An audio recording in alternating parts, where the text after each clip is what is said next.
Hello everyone, we're back with some more Grom mods. Today we're going to be doing the exhaust. So we're going to be getting rid of this really quiet but really heavy and really large exhaust.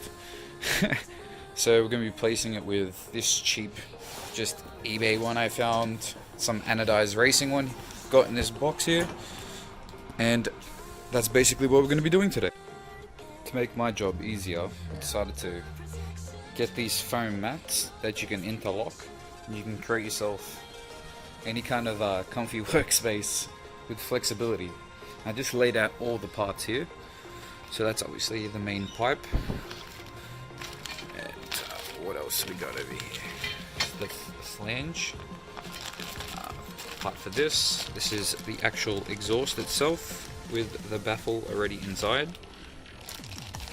Some extra bits. Not sure which springs we're gonna have to use. We're gonna have to figure that out. But yeah, that's it. Now all we have to do is get this undone here, over here, and in there as well.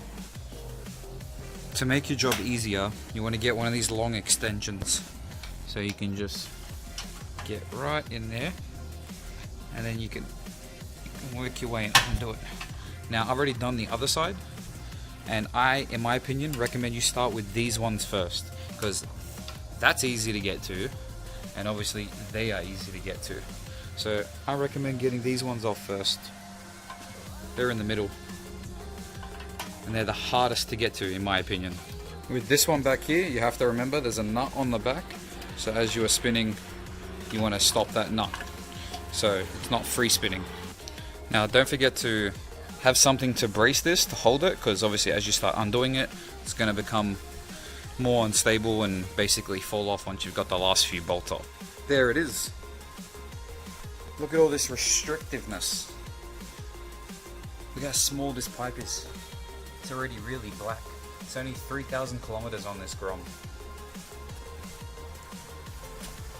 Now that's really heavy for what it is. Apparently it's just over 5 kilos, which I believe, probably even maybe a little bit more, not too sure. But the new exhaust apparently is around 3 kilos, 3.5, so that's quite a weight reduction. Alright, now I don't know why, but these ones didn't fit, but these ones did fit. I, for the life of me, could not get these on, no matter how hard I tried. I'm not sure why they even include them if one of set doesn't work, unless it's maybe it's for the other Grom, but it's still the same pipe and it's still the same part in the area, so I'm not sure. But with these, I managed to get these on, even with some trouble, just before I pre-fitted it, so then I can attach this on in the right area and then just fit it all up in one go. No, it's a bit later, now it's obviously dark, but we've got it mounted on here. Just need to tighten it to the correct torque spec. What I did was put the old bolts back on, because obviously they're not needed no more, and there's another one there for the other side, and I just need to torque those to specs and then we can fire it up. Alright, so we need to just get this torque wrench right in there. Now it's already preset. That's Newton meters, hang on, flip this over. 20 foot-pound.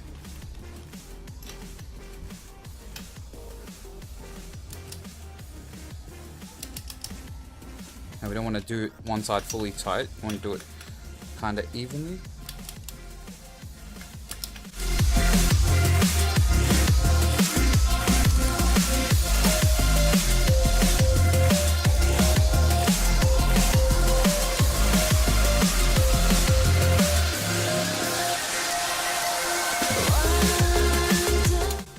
Okay, that's 20 foot-pound on that side. Alright. 20 foot-pound, both sides.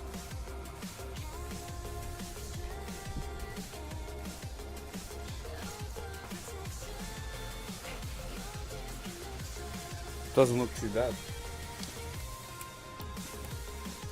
To undo the baffle, you just need to do the little Allen key bolt that's in there with the washer, and then once that's off, you can just pull that out and then completely unrestricted. So this is the sound of it with the stock exhaust. Pretty quiet.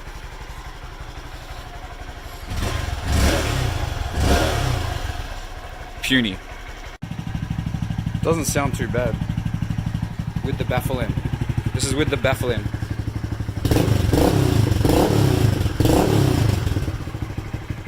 Alright, so this is the sound of it with the baffle out. You can hear a lot more lows. Much better. Much better. To reset the ECU, you want to open up the seat, take it off. When you get to this little part, you're just here. And then you want to find the green and the blue wires. And you want to put either a paper clip or some kind of wire and connect them together. So what you want to do is turn the bike on with the throttle fully locked. And you let go of it when it starts flashing. And then it should flash one more time to let you know it's been reset. Yep, there. As you can see, they're both in there. It's flashing just to let you know that it's been reset. So you can turn the bike off, pull these out now, plug the cap back on, and then you're good to go. The ECU should now slowly, not too much because obviously you're not running a power command or anything, but it should learn the AFR a little bit differently for the new exhaust because it realizes it can exhaust a bit more. But it's nothing too much. If you do want full gains, especially if you're doing an intake as well, you do want something like a power commando or something like that. But this is enough for now, just with that.